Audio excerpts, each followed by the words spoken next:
Okay, perfect. Firstly, everyone, thank you very much for your time. You're very welcome back. This is session 3 of 4 in our Intro to Carbon Accounting. Hopefully at this stage now you're starting to feel that bit much more comfortable with the process, with what is required, and have a rough idea of how you can go about doing so for your business.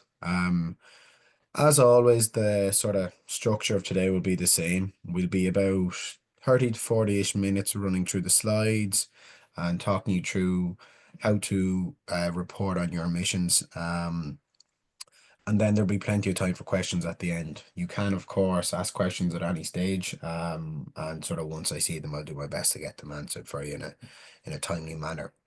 We're going to start firstly on a sort of small recap of last week, just like before. And from there, then we'll get into sort of how to report on your emissions and what you need to look for and remember to include. So some of the key points from last week center around your sort of data sources. We would have talked about transparency a lot, auditability. Crucially, there's primary and secondary data, like in any sort of walk of life. Your primary data is the information you pull from your exact consumption.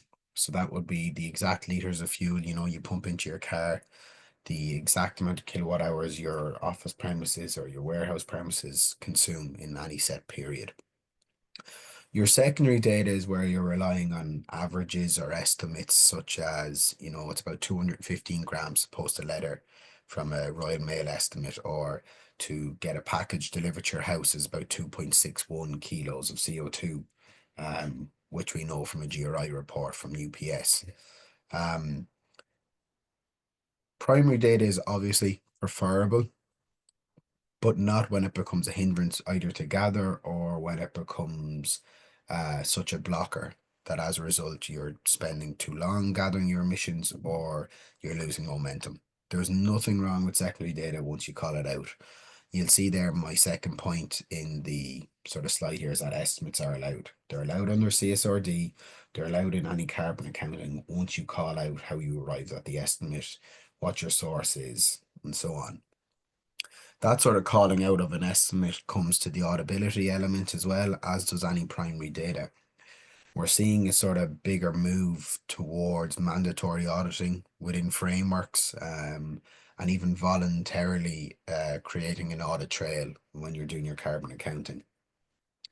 When you record your data, whether it be in an Excel, on a software platform, or you have an external firm do it for you, you should ensure that they're tracking the exact source of the data that's being provided, whether it is your utility bills or business travel export or whatever it is, and that they're being stored alongside the calculations. That any estimates that you do derive are documented alongside those calculations as well.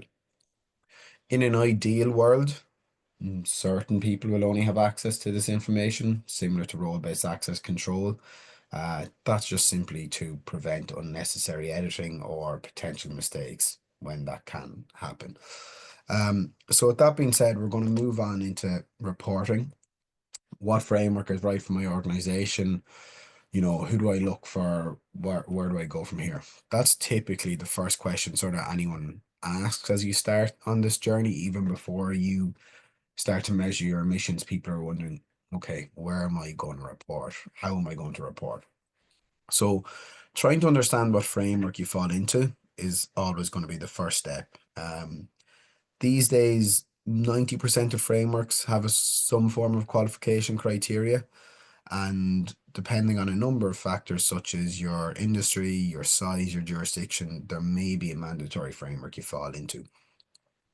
The first place to look is if you have a ruling body, or a regulator within your industry. They should be able to direct you as to whether there is a mandatory framework for you guys.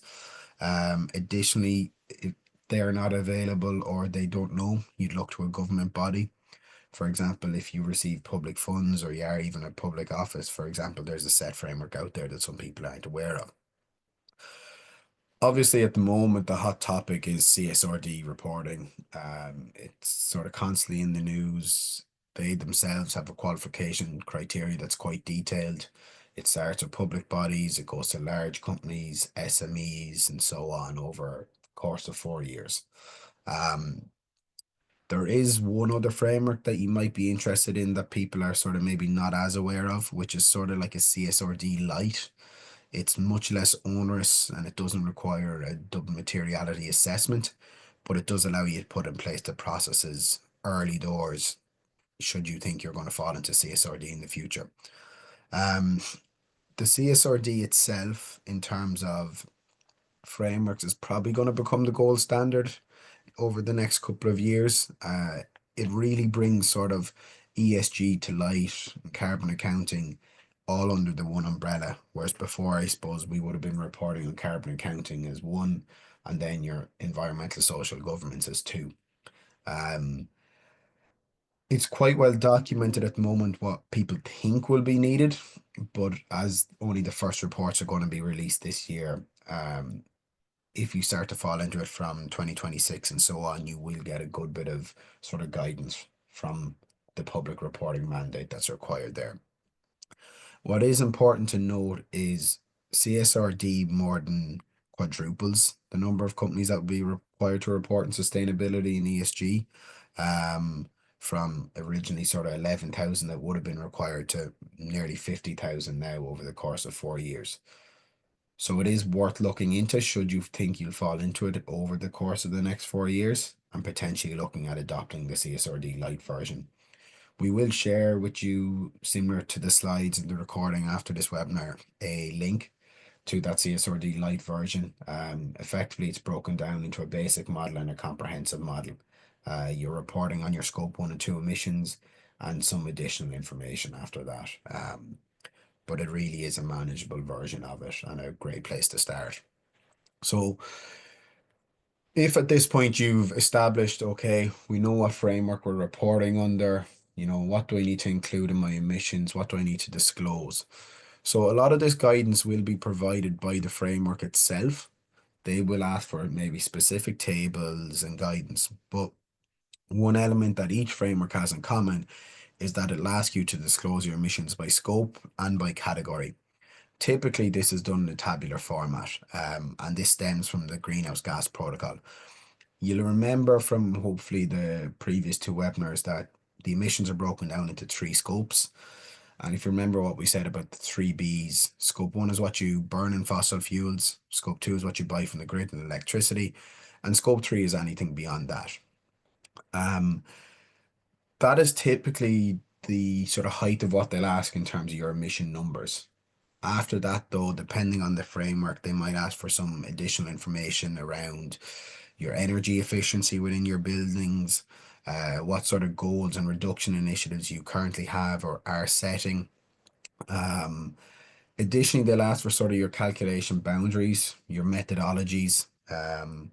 There's sort of 3 different methodologies or boundaries that you can take. You have your operational control approach, you should remember from last week.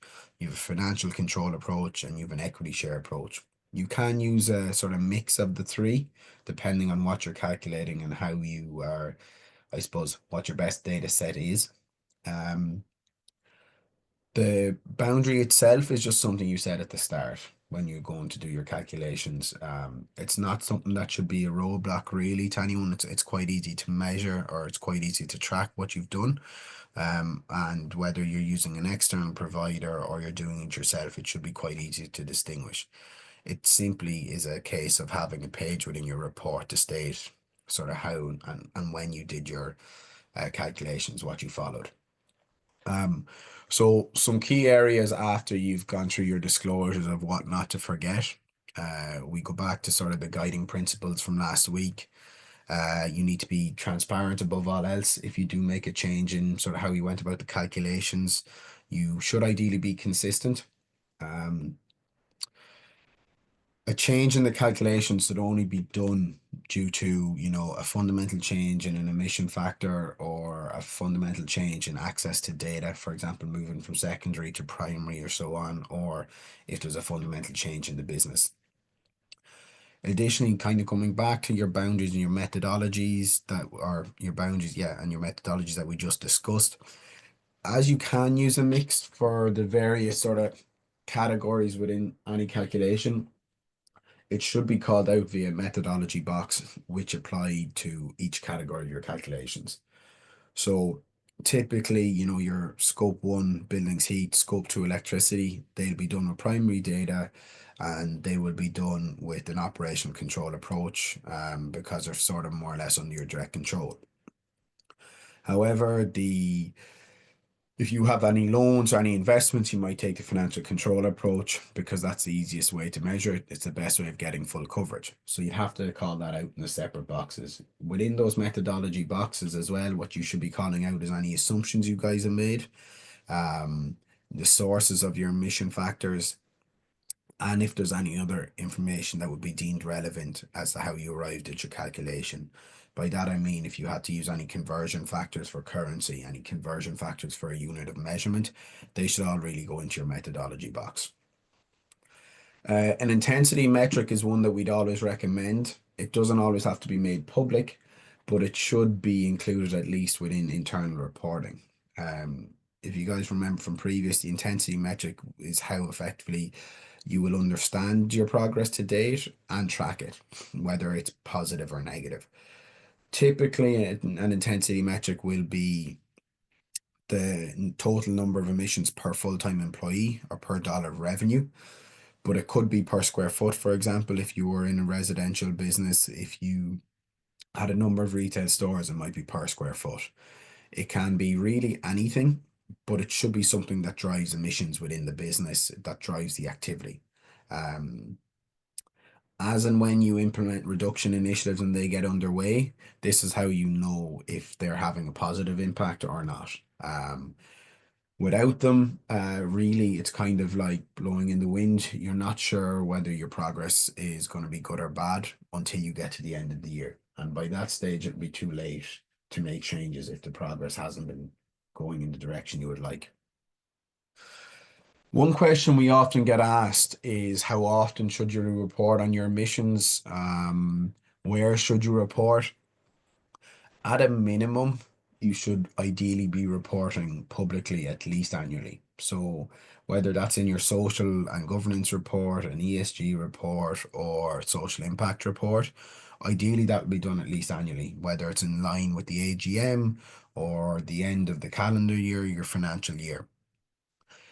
We would encourage everyone to, at a minimum, report quarterly, at least report privately at least quarterly. Whether that's the ESG committee, to the board, whoever it is. The reasons being is that it kind of comes back to that intensity metric. If you leave it to the end of the year, it can be too late to make sort of any necessary adjustments or changes if progress is not going well. Or to identify, well, this is going really well. Let's report and let people know that we're making great progress. Whatever framework you are aligned with, they will have reporting requirements. For example, if you were to sign up to the Science Based Target Initiative, they require you to report annually at a minimum to state your progress as well. Similar to CSRD, it's an annual reporting requirement. Oftentimes, we would find that businesses, depending on the workload of the sort of point of contact within it, that will often determine how often you report. Your report for like sort of internal reasons can be as simple as 1 to 2 pages. You don't really need the methodology, say, for an internal report, but you do need to show progress, whether it's a comparison report quarter on quarter or year on year, to show, look, this is where we were, this is where we're at, and this is why we think we're making progress or why we're not, so that you can actually make any adjustments necessary. Additionally, it makes it very easy if you report quarterly to track your data. It's not a big onerous process at the end of the year. It keeps carbon emissions on the agenda. And as we sort of alluded to there, it makes it very easy to spot trends before it's too late. We do believe it gives you a competitive advantage with customers, certainly with tenders. If you regularly are applying for tenders, your carbon emissions data is up to date constantly. You can go in and pull your data easily. You can provide as much granularity as a tender needs or even further to really show that you take it seriously also. So we've said there that, look, we would encourage you to report publicly at least annually, privately, quarterly. Where to publicize your reports? Well, we would always say it should go on the website at a minimum. Most websites at this stage will have their AGM reports or additional documents, whether it's an environmental policy and so on, housed. All your environmental reports, your carbon emission reports should be the same. Additionally, you should be publicizing this on your social media accounts. You should be really screaming it from the rooftops, letting everyone know, look, we take this quite seriously, and we want you to come and look at it. Microsites is, I suppose, a feature of our own platform. It's a little sort of ESG site where you can house all your data, all your information, and you get a live look at interactive graphs. Whether you use our own or you get a web developer to create one for you, it allows you to have a sort of single source of truth when it comes to your carbon emissions. It allows your stakeholders to know exactly where to go to get an honest and up-to-date viewpoint of whether you're making progress or not, and allows you to also publicize all your goals, your initiatives at the same time. The internal intranets is something that probably applies to the larger corporations where they have them. It's not as something we come across as often in SMEs. But if that's something your business have, or even if it's your own internal newsletters and so on, communication lines, Slack, Teams, whatever, publicize it there too and let people know, look, this is our latest report. Read down through it. Let us know if you have any thoughts. One thing people probably don't realize is there could be a staff member there with great ideas or someone who wants to get really involved in the process, but just wasn't aware this was being done. And it's a great way to sort of grow your ESG team, to keep it fresh, and to really get people involved who have I suppose, a graph for carbon emissions and for the environment. So continuous improvement is always a slide we sort of tend to finish on or close to finishing before we get to any questions. Is one thing we mentioned there in the quarterly reports or even annually is comparison elements. It is important to be upfront and honest about whether or not you're making progress. That can be as simple as a form of a graph or a body of text to say, this is where we were and this is where we're currently at, and the reasons why we think this is happening. If you are setting your report, if you set your baseline report, really after you get your results, you should look to set some goals. In an ideal world, they'll go into your first report, but even if not, you can issue an updated report to include your goals after they've been set. Your goals should be short-term and long. It kind of feels scary to say, but short-term is still 2030, even though it's only 4 and a bit years away now at this stage. And long-term will be 2050. That's sort of in line with science-based targets. You can change those sort of goalposts if you want to push it back to 2035 or move 2050 forward. That's no problem. Initiatives really are the key element. They will determine whether or not you hit your goals. They're the smaller things such as waste initiatives. They are switching to e-vehicles, encouraging, say, remote work, or whatever the goal is, depending on the business, switching to renewable energy. They're the ones that really need thought. They need to be, I suppose, scored for their feasibility, both financially and from a savings point of view of carbon emissions, to see what will actually work, what is practical for the business's location. Progress to date is similar to your sort of comparison elements. It is something that you should be quite proud of and quite willing to share. Even if you've attempted something and it hasn't worked, showing that you're trying, that you are taking this seriously, is much better than the alternative of keeping it hidden away. So frequency, if you start out doing one annual report a year and even one private report per year, look to scale that up to say half yearly for internal reporting, to then quarterly, and potentially even monthly. The reporting doesn't have to be very onerous, especially internal reporting. There is options out there where you can produce reports on demand at the click of a button. It's the Greenhouse Gas Protocol standard. They're absolutely perfect for internal reporting. They will solve anything you need in that regard. And there's quite, I suppose, customizable options with that also. And then publicity. Whether it's your annual report or it's your goals or initiatives, you should publicize them, partly because it holds you to account that you publicize it one year, you're more likely to do it the next year and so on. Um, but also it gives you, as we said, it's competitive advantage when it comes to tenders. It allows all stakeholders to know that, okay, we're taking this seriously.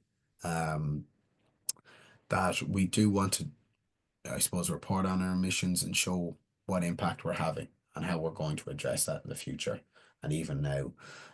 One thing when it comes to sort of publicly reporting is people don't realize probably all the good things you're doing. So, if you're sponsoring a community cleanup and you take away all the waste, if you're encouraging biodiversity areas within your community and so on, you're not going to get a carbon emission saving off that, but it does undoubtedly improve the environment. And you should get credit for it at least, and you should be reporting on that. They're all things to include in your report also as you go forward. Um, I suppose that's kind of really the run through today. It's a slightly shorter one when it comes to where to report and how to report on your emissions. There is a lot of time here now for questions, so I'll probably stay on until at least 11. If you guys do have any questions, you'll get the slides, you'll get that carbon emissions light standard as well, and also the recording in the follow-up email.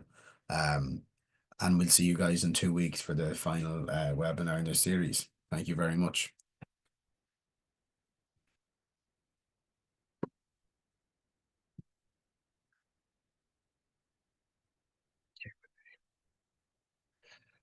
What's the best approach to calculate carbon emissions when using AI systems, as this was vary depending on the types of activities being performed by AI systems, the number of employees doing AI, report writing versus generating videos? Thank you. Yes, so I suppose when it comes to the AI systems in terms of using them as opposed to using them to calculate the emissions, it's still probably quite new.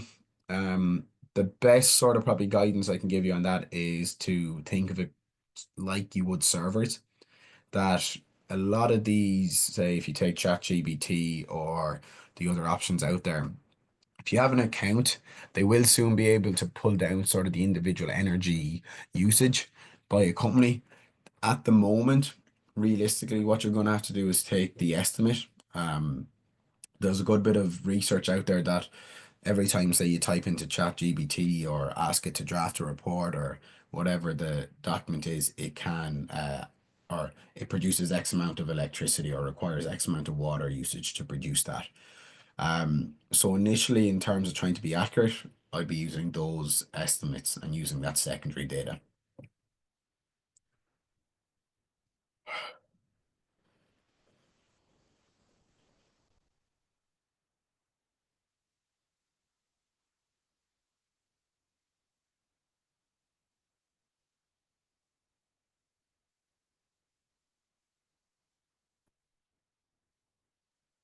In terms of what I would recommend including that maybe most or most business frameworks don't mention, the intensity metric is one. That's more so something that you would see in the Science-Based Target Initiative or that you would see in CSRD reporting.